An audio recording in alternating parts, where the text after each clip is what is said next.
నమస్కారం ఘంటారావానికి స్వాగతం. ముందుగా ప్రధానాంశాలు.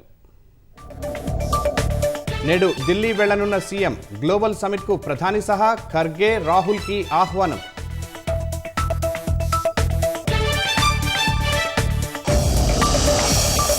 కొత్తగూడెంలో అందుబాటులోకి ఎర్త్ సైన్సెస్ యూనివర్సిటీ ప్రారంభించనున్న ముఖ్యమంత్రి.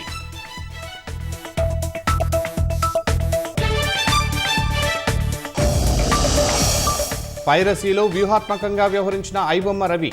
బాల్యమిత్రుల ద్వారా నిందితుడి ప్రవర్తనపై పోలీసుల విశ్లేషణ.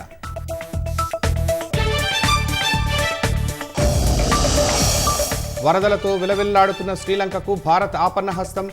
పునరావాసం, నిత్యావసరాలు సమకూర్చేందుకు సంసిద్ధం.